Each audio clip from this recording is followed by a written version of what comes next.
प्रभात विद्यार्थियों, आज आपको व्याकरण में व्यंजन से संबंधित जानकारी देंगे। व्यंजन किसे कहते हैं? संस्कृत में व्यंजनों को क्या कहते हैं? वर्ण आए, स्वर और व्यंजन। अब व्यंजन किसे कहते हैं?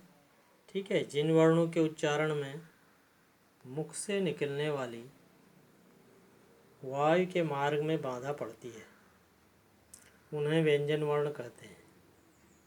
और संस्कृत में व्यंजन वर्णों को हल कहा जाता है। ठीक है, उच्चारण के अनुसार व्यंजन के कितने भेद होते हैं? उच्चारण के अनुसार व्यंजन के निम्न भेद होते हैं।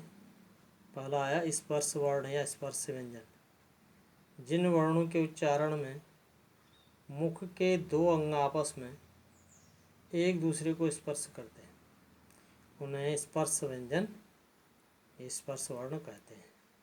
जैसे क ख ग घ ङ, क वर्ग हो गया, च छ ज झ य च वर्ग, ट ठ ड ढ ण, ट वर्ग, त थ द ध न, त वर्ग, प फ ब भ म। ये स्पर्श वर्ण या स्पर्श व्यंजन इनको कहते हैं। दूसरा आता अंतस्थ व्यंजन। जो व्यंजन स्वर व्यंजन वर्णों के बीच अर्थात अंतः में स्थित होते हैं उन्हें अंतस्थ व्यंजन कहते हैं। जैसे य र ल व, ये अंतस्थ व्यंजन है।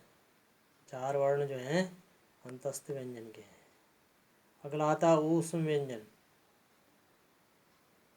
वर्णों के उच्चारण में मूल से अर्थात मुख से जो निकलने वाली, मुंह से निकलने वाली वायु के मार्ग में रगड़ खाकर जब निकलती है वो वायु, तो ऐसे वर्णों को कहते हैं ऊष्म व्यंजन।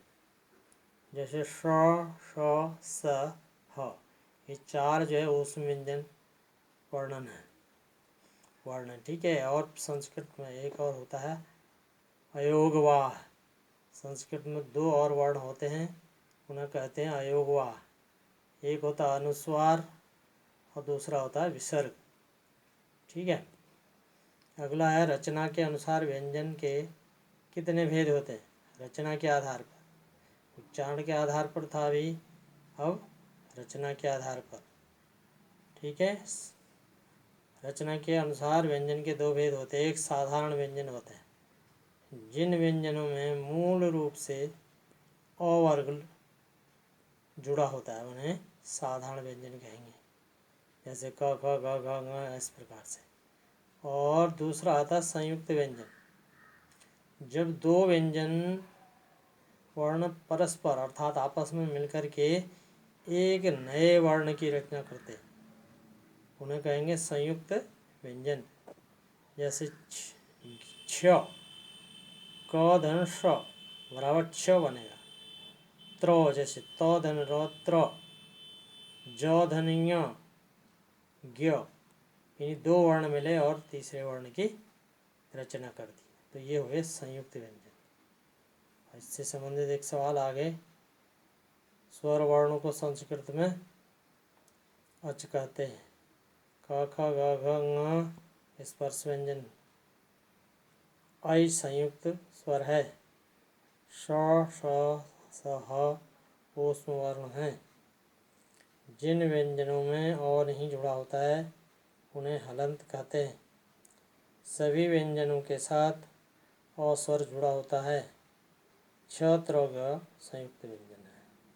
तो इस प्रकार से व्यंजन से संबंधित प्रश्नोत्तर अपनी कॉपी में लिख लेंगे। इससे पूर्व स्वर वर्ण से संबंधित जो लिखा है उसी से आगे इसको करना है और लेख सुंदर हो और ठीक से इनको याद भी करना है। लिखने के उपरांत ठीक से याद भी हो, इस बात का भी ध्यान रखेंगे। से जानकारी आगे मिलती रहेगी।